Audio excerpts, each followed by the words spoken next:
For more on this story, we can go across to France 24's Theo Merz standing by in Moscow. Theo, what exactly is on the agenda during Josep Borrell's visit?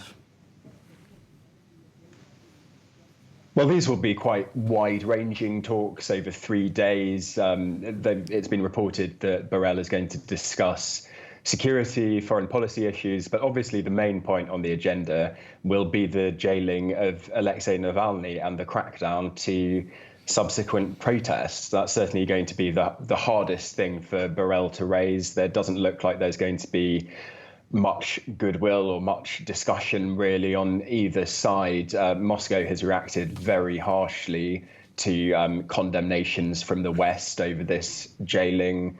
President Putin's spokesman said earlier today, or yesterday in fact, that Moscow would be ready to explain its decision, but it wouldn't be able to discuss this with anyone. And even Borrell, talking earlier, said that he had no real hopes of securing Navalny's release. The only thing he could hope for is to raise this issue with Russia. So we'll see how that goes down when it does happen, in either tomorrow or in the coming days.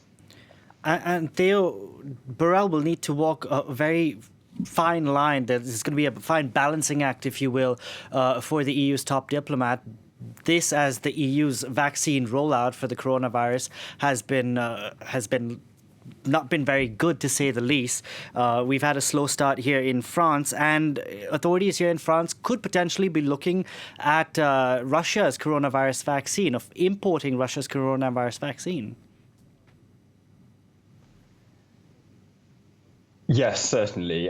We don't know whether the vaccine specifically will be on the agenda. It may well be, but Borrell has been saying that even though this is obviously a very difficult time with EU-Russia relations, things have been tough for the last few years, and Navalny has obviously added another layer to that. But Borrell has said that when times are tough, that's when you need to engage. So he is coming specifically to keep that relationship going, to keep a dialogue open, even though some European member states reportedly didn't want him to come at all. They thought the visit should have been cancelled. So yes, there'll certainly be a balancing act that Borrell has to do with the Russian authorities, but also with the competing demands of EU states, some of which want a better relationship with Russia and some of which at this point want no engagement at all.